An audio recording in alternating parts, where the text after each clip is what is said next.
जय हिंद। आज के करंट अफेयर्स देखते हैं। सबसे पहला करंट अफेयर जो है इंटरनेशनल सोलर अलायंस है। इंटरनेशनल सोलर अलायंस भारत की ही इंटरनेशनल ऑर्गेनाइजेशन है, भारत में ही बनाई थी फ्रांस के साथ मिलके, ठीक है। और इसका जो इनॉग्रेशन था वो भी इंडियन प्राइम मिनिस्टर और फ्रांस के प्रेसिडेंट ने किया था, ठीक है। इंटरनेशनल सोलर अलायंस का आपका एक क्वेश्चन है करंट अफेयर का, वो आपको आने वाला एग्जाम में किसी ना किसी एग्जाम में रहेगा, ठीक है। अभी रिसेंटली इंटरनेशनल सोलर अलायंस की 102 कंट्री कौन सी मेंबर बनी है, ठीक है। आप लोग मुझे बताओगे 102 है कि 3 है, जो भी रिसेंटली बनी है वो आप लोग बताओगे, क्योंकि मैंने बड़ी बार रिपीट किया है, ठीक है। ये 7th सेशन था इंटरनेशनल सोलर एजेंसी का, जो नेक्स्ट होने वाला है, नवंबर में होगा, न्यू दिल्ली में होगा, ठीक है। इसमें 120 कंट्रीज पार्टिसिपेट करेंगी इंटरनेशनल सोलर अलायंस में, जिसको लीड करेंगे भारत के energy and renewable minister Prahlad Joshi. Prahlad Joshi 2019 में पार्लियामेंट्री अफेयर मिनिस्टर थे और अब ये क्या है, यूनियन मिनिस्टर है न्यू एंड रिन्यूएबल एनर्जी। और न्यू एंड रिन्यूएबल एनर्जी जो लास्ट टाइम 2019 में मिनिस्टर थे वो थे हरदीप सिंह पुरी, ये भी याद रखिएगा। और इसमें जो ये इंटरनेशनल सोलर अलायंस होगी, इसका जो फोकस रहेगा वो क्या रहेगा, स्ट्रेंथनिंग। किसकी स्ट्रेंथनिंग, इंटरनेशनल कोऑपरेशन, किसके ऊपर, सोलर एनर्जी के ऊपर, to tackle energy access problem, ताकि solar energy day by day increase की बढ़ाई जाए और कार्बन मोनोऑक्साइड, कार्बन डाइऑक्साइड, जितने भी अनवांटेड गैसेस हैं जो हमारे एटमॉस्फेयर में ग्रीन हाउसेस को इफेक्ट करती है, उनसे बचा जाए, ठीक है। इसलिए सोलर एनर्जी पे आप कहीं बार देखते हुए प्राइम मिनिस्टर सोलर एनर्जी की बात करते हैं। बहुत सारे घरों में भी सोलर प्लांट्स लग चुके हैं, ठीक है। इसके लिए गवर्नमेंट ऑफ इंडिया आपको सब्सिडीज भी दे रही है और ये बेनिफिशियल है। और उसके बाद जो भी इलेक्ट्रिसिटी प्रोड्यूस होगी, जो सेव होगी आपकी, वो गवर्नमेंट ऑफ इंडिया आपसे खरीद लेगी। भारत में एशिया में जो solar energy largest solar state है वो चाइना है। चाइना है क्या, आप लोग मुझे बताओगे? कंट्री, स्टेट कंट्री को भी बोलते हैं, ठीक है। इंडिया में लार्जेस्ट सोलर प्रोड्यूसिंग स्टेट कौन सी है? राजस्थान और गुजरात। और जहां पे सोलर एनर्जी है, इसका मतलब वहां पे विंड एनर्जी भी होगी। Rajasthan and Gujarat largest solar and wind energy producing state in India. याद रखिएगा, ये भी क्वेश्चंस आते हैं, ठीक है। यहाँ पे याद रखिएगा 120 country participated the international solar alliances and union minister Prahlad Joshi led the delegation of about 120 countries and focused um क्या, strengthening the international cooperation on solar energy, ठीक है। अब इस तरह का मैंने यहाँ पे इसलिए ऐसा लिखा है क्योंकि सीडीएस में, एनडीए में जो क्वेश्चन आते हैं वो इस तरह के। मैंने इस क्वेश्चन को पार्ट्स में डिवाइड इसलिए किया है, आज मैंने डिवीजन वाले क्वेश्चंस हैं, ठीक है। आपके जो सीडीएस का पेपर आएगा आपको इस तरह बेस्ड आएगा, ताकि इसके सारे फैक्ट्स मैंने यहाँ लिखे हों तो आपको पता चले किसकी बात हो रही है, इंटरनेशनल सोलर एनर्जी की। और इसके chairman prime minister Narendra Modi है। हेडक्वार्टर इसका गुरुग्राम में है, गुरुग्राम हरियाणा में है। और हरियाणा के का न्यू चीफ मिनिस्टर अपॉइंट हुए हैं, कौन है, नायब सिंह सैनी, ठीक है। और जेएनके के भी new chief minister, Rishabh answer देगा मुझे, ऋषभ, जेएनके के न्यू चीफ मिनिस्टर कौन बने हैं? अब्दुल्ला उमर अब्दुल्ला, ठीक है। हाँ ठीक है, एक बात है, ठीक है, एक ही बात है, इसी बात पे बहस कर रही है ना। देखिए नेक्स्ट देखियो, अभिधामा पर, धामा वर्ड है तो इसका मतलब ये रिलेटेड टू बुद्धिज्म, ठीक है। जब अशोका जो थे मौर्यन एम्पायर के राजा थे, ठीक है, किंग थे, द ग्रेट अशोका के नाम से जाने जाते थे। जब कलिंगा की वॉर हुई, कलिंगा से इतना ब्लड शेड देखने के बाद उनका जो हार्ट चेंज हो गया और उसके बाद उन्होंने धामा की सप्रेशन करने के लिए बड़े सारे काम किए, धामा के प्रिंसिपल सेट किए। धामा जो है बुद्धिज्म से रिलेटेड है वर्ड, ठीक है, इनके अलग अलग प्रिंसिपल्स है धामा के, ठीक है। इसमें कोई भी किसी तरह का भी वॉर नहीं है। और इस धामा को एस्टेब्लिश करने के लिए, बुद्धिज्म को एस्टेब्लिश करने के लिए अशोका ने अपनी बेटी और बेटा दोनों को श्रीलंका भेजा बुद्धिज्म को सेपरेट करने में। और अशोका की जो बेटी थी उसका नाम सांगामित्रा था और बेटा महिंद्रा था, याद रखिएगा।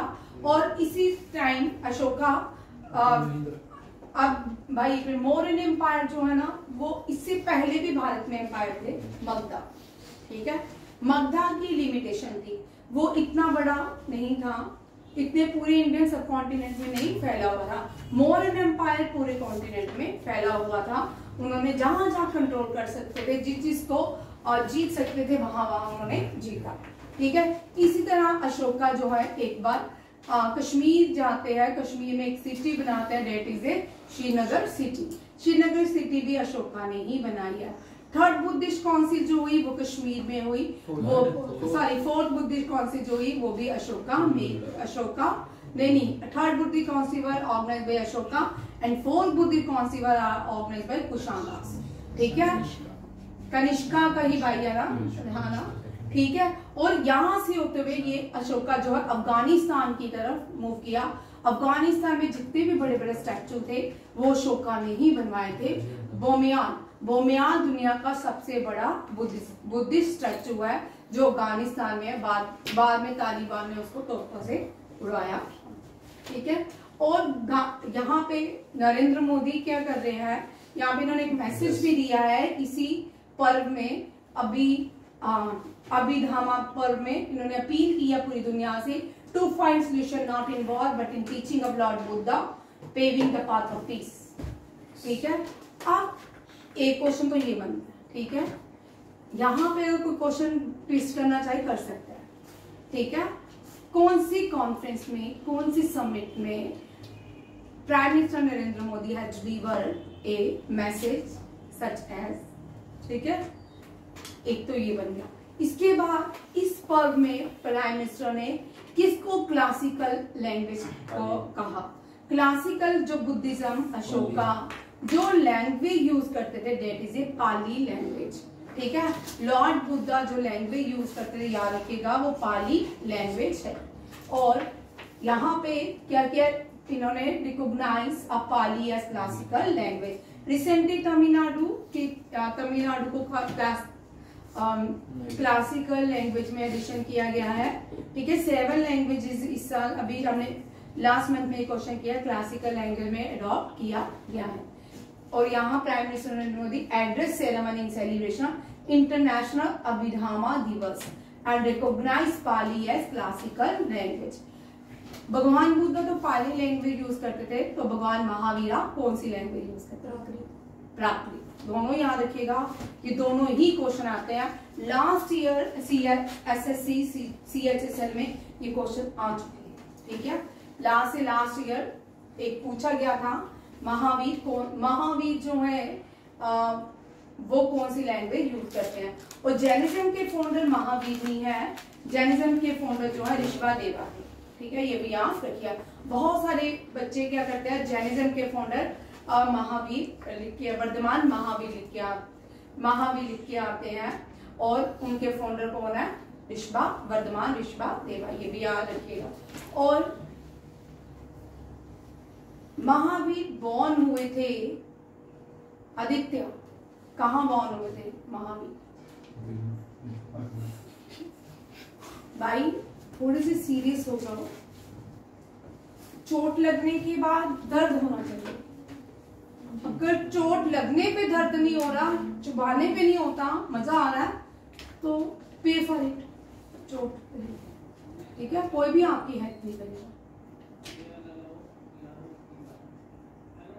इसके लिए आपको अंतरात्मा में वो ठेस पहुंचने, जख्म दिखने चाहिए, कभी हरे ही रहने चाहिए जख्म।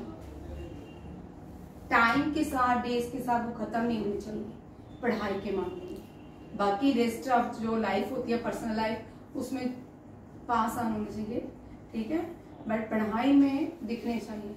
आज आपने कोई क्वेश्चन है लिखा दिया, मैंने इतने इंपॉर्टेंट क्वेश्चन डिस्कस किए, इतने बोले, और यही सीडीएस में क्वेश्चन आते हैं, ये एनडीए में आते हैं और ये सीजीएल में आते हैं। जो एक्स्ट्रा क्वेश्चन बोलते हैं बाहर में लिख लेना ऋतिक, हेडलाइन लिखने की जरूरत नहीं है।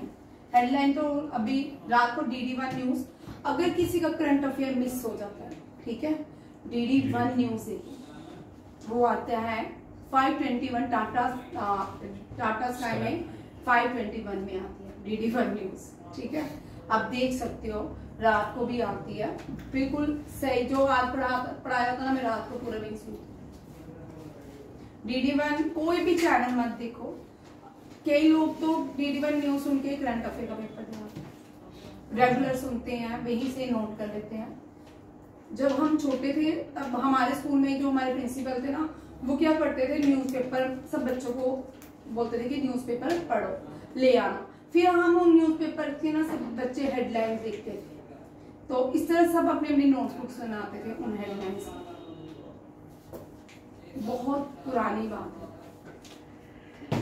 अगर आप हेडलाइंस भी किसी न्यूज़पेपर की पढ़ लेते हो ना, तब भी आपका करंट अफेयर हो जाता है।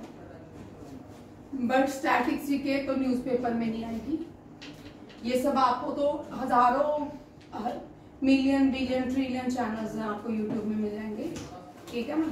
बट आपको बीच में जो पॉइंट्स बोले होंगे स्टैटिस्टिक्स के, वो तो नहीं वहां आएंगे। बार बार रिपीट इसलिए करती हूँ कि यही क्वेश्चन जितने बच्चों ने पेपर दे दिए हैं, आप मानो या ना मानो, यही क्वेश्चन रिपीट होते हैं। उन्होंने अगर 10 क्वेश्चन JKSSB कांस्टेबल में JNK के डाल दिए, तो 10 कौन से पूछेंगे?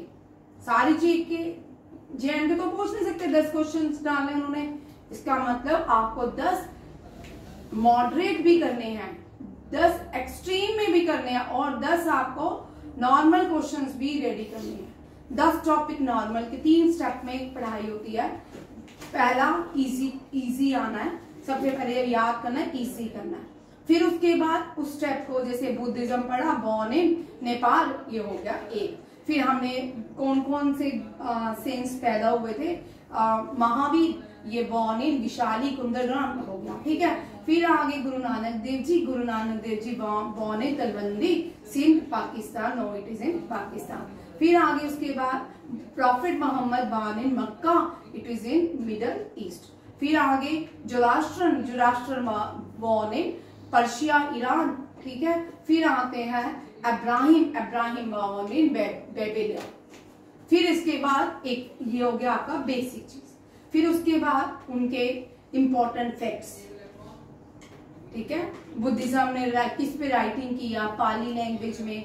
जैनिज्म में जो महावीर थे वो किस लैंग्वेज में लिखते थे। अब जैनिज्म इतना इंपॉर्टेंट है, जैनिज्म में एक फीमेल, जो हम पंडित बोलते हैं, पायजी बोलते हैं या मौलवी बोलते हैं, जैनिज्म में इनको तीर्थंकारा कहा जाता है। क्या कहा जाता है? तीर्थंकारा। ये 24 तीर्थंकारा थे, इसमें से ओनली फीमेल तीर्थंकारा भी थी। वो 17 जो रैंक था, 17 रैंक जो था वो किस तीर्थंकारा का था? मलिक, ठीक है। फर्स्ट जो थे ऋषभा देवा थे, और 24 तीर्थंकारा वाज महावीर। और जो 11वें गुरु हुए सिखिज्म में, वो श्री गुरु ग्रंथ साहिब हुए। उसके बाद कोई भी गुरु नहीं हुए। इस तरह क्वेश्चन लिखने हैं। आप लोग क्या करते हो, ये पढ़ते हो और ना तो रीजनिंग पे फोकस रहता है, ना मैथ पे, ना इंग्लिश पे। चलो इसको तो बड़ी सारा दिन हम रिपीट करते रहते हैं। चलो आप फेस्टिव डे है, थोड़ा मुस्कुराएं, ठीक है। पढ़ाई भी साथ में मुस्कुराते करें, चलिए, ठीक है। ऐसे थोड़े दिन फेस्टिव, दिवाली तक खुश रहे, मुस्कुराए। दिवाली के बाद बैक टू पवेलियन, ठीक है। चलिए, अभी हम आप पर ये जो है, ये होल वर्ल्ड, इसने अपील की है प्राइम मिनिस्टर नरेंद्र मोदी ने अपील। लेबनान ने भी प्राइम मिनिस्टर नरेंद्र मोदी से अपील किया कि वो वॉर को रोकने के लिए इजराइल से अपील करें। नेक्स्ट क्वेश्चन देखिए। समर्थ स्कीम, ये समर्थ स्कीम जो है, ये टेक्सटाइल इंडस्ट्री में 2020 में शायद ये लॉन्च की गई थी, मुझे एग्जैक्ट याद नहीं है, ठीक है। ये समर्थ स्कीम जो है टेक्सटाइल इंडस्ट्रीज के लिए है। कि इसकी एक्सटेंशन कर दी है, 2 इयर्स की एक्सटेंशन कर दी है कि ताकि इसमें ज्यादा से ज्यादा लोगों को बेनिफिट मिले, स्किल के ऊपर डेवलपमेंट हो, और उसके लिए स्मार्ट स्कीम को एक्सटेंशन दे दिया है। और स्मार्ट स्कीम जो है 25 से 26 तक चलेगी विद बजट। उसके लिए ये जिसने बैंकिंग की एग्जाम, पहले तो आपका मेन बैंक का एग्जाम पास हो, फिर जीके पढ़ाई बैंकिंग, ठीक है, ₹495 करोड़। और इसमें कितने पर्सन को ट्रेन किया जाएगा? 3 lakh person in textile related skill. Bharat की पहली, जब ब्रिटिशर्स आए, इंपीरियल रूल आया भारत में, क्वीन का रूल आया, वहां पे उन्होंने लंदन में एक लॉ पास किया जिसमें कहा गया कोई भी भारत से कॉटन नहीं खरीदे। भारत के जो टेक्सटाइल फैब्रिक है वो क्या है? इनफीरियर है, ठीक है।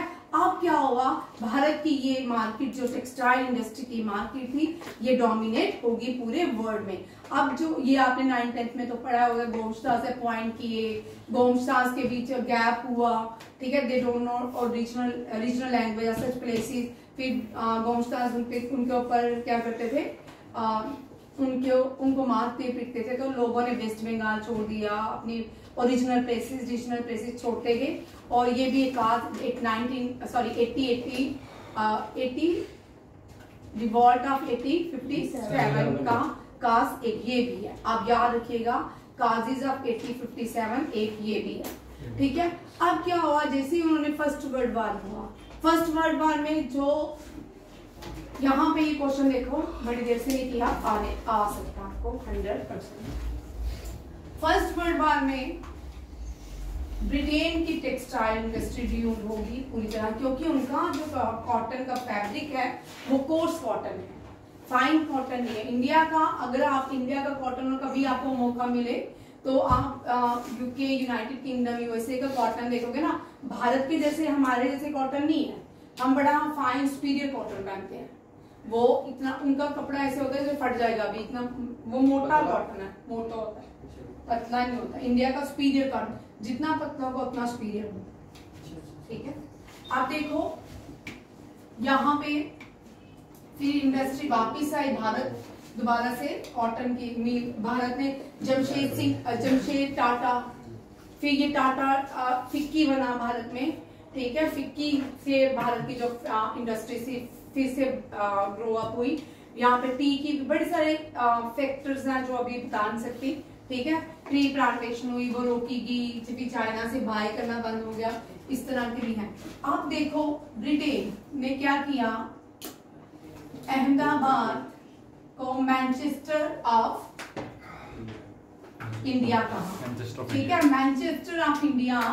Manchester is the place in UK, Manchester of India, क्योंकि यहाँ पे फाइन कॉटन मिलता था, ठीक है, अच्छा, सबसे बेस्ट कॉटन दुनिया में इंडिया में मिलता था।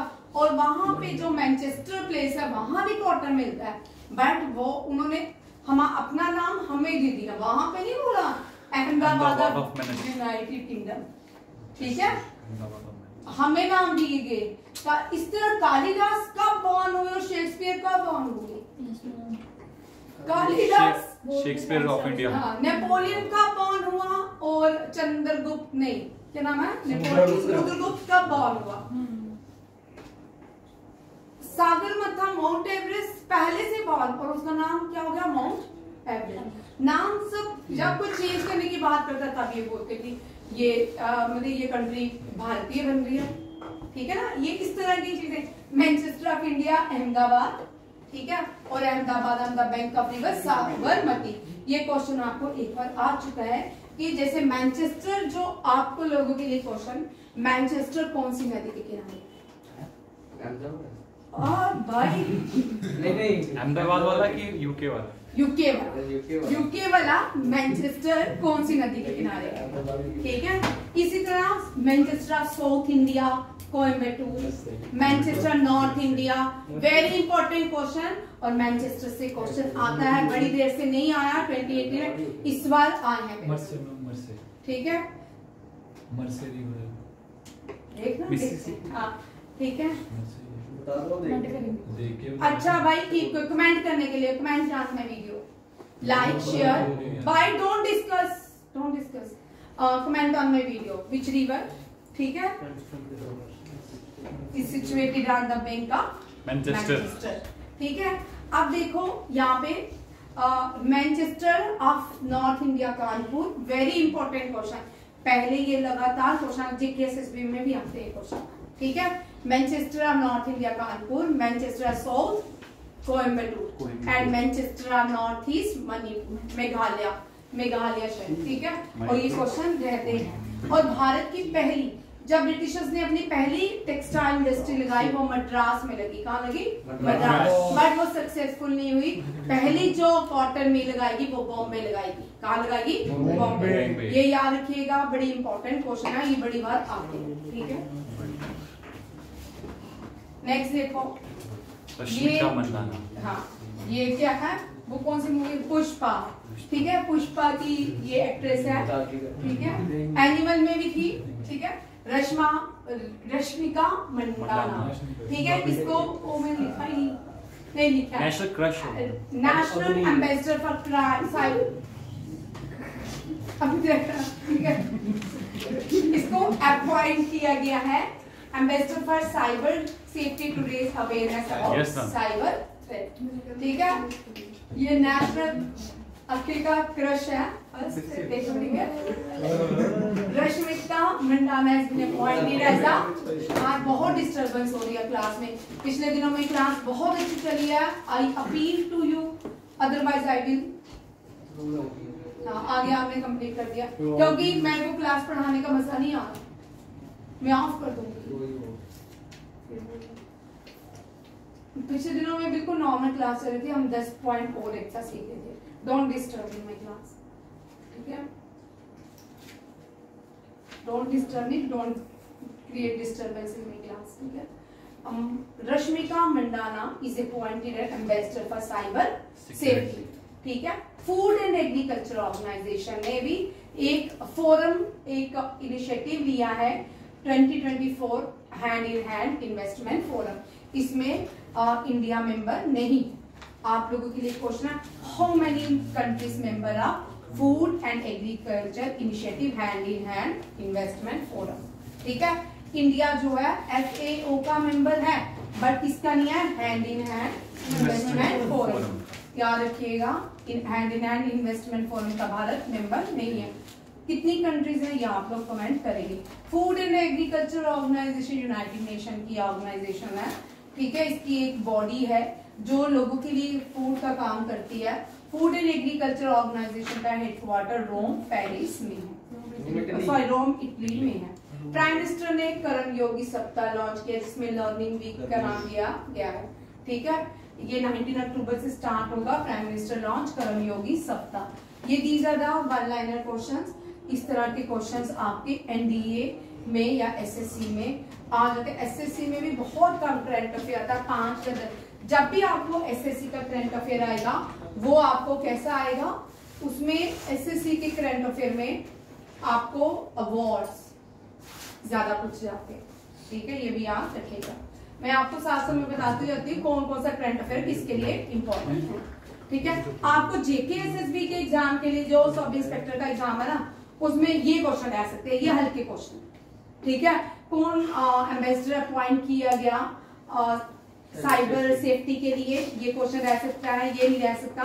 फूड एंड एग्रीकल्चर का रह सकता है कि इसकी जो न्यू फोरम है उसमें क्या इंडिया मेंबर है या कितने मेंबर्स हैं, ये भी आ सकता है, ठीक। आपको UN से रिलेटेड भी क्वेश्चन सब इंस्पेक्टर और कांस्टेबल के एग्जाम में आ सकते हैं, ये इंपॉर्टेंट है, इसके भी आने के चांसेस हैं। 16 अक्टूबर को वर्ल्ड मनाता है वर्ल्ड फूड डे। क्या मनाता है? वर्ल्ड फूड डे 16 अक्टूबर मनाया जाता है।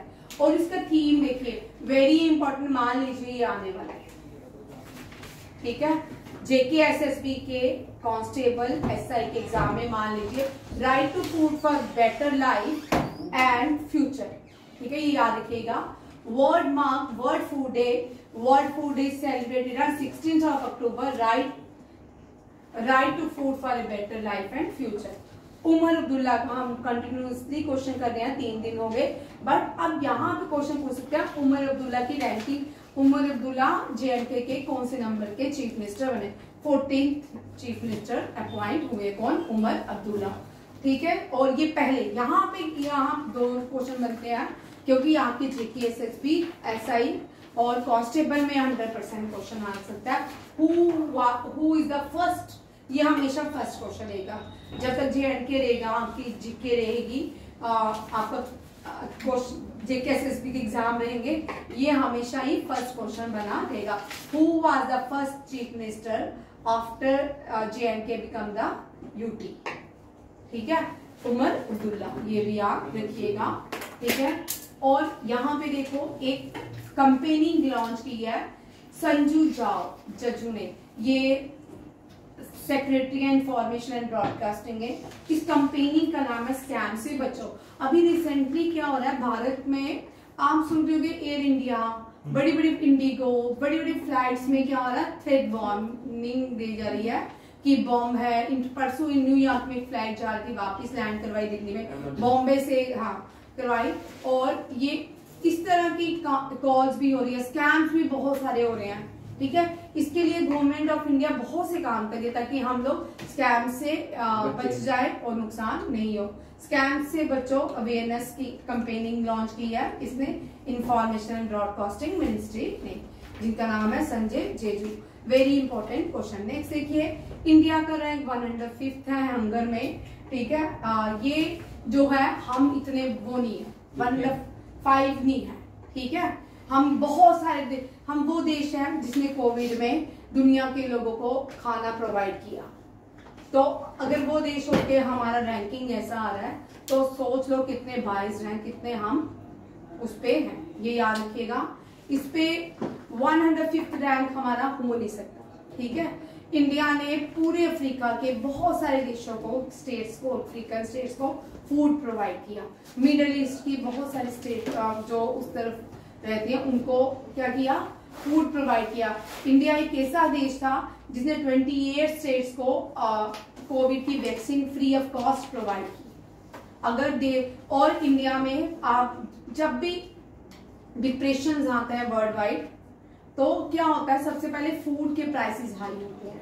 ठीक है, आप देखो फूड के प्राइसेस इंडिया में नॉर्मल है, हर साल मानसून जब आता है फूड के प्राइसेस बढ़ते ही बढ़ते हैं क्योंकि due to the monsoon transport time पे नहीं पहुंचता, बहुत सारी चीजें जो है पैरिश हो जाती है जिसकी वजह से उनके रेट हाई हो जाते हैं।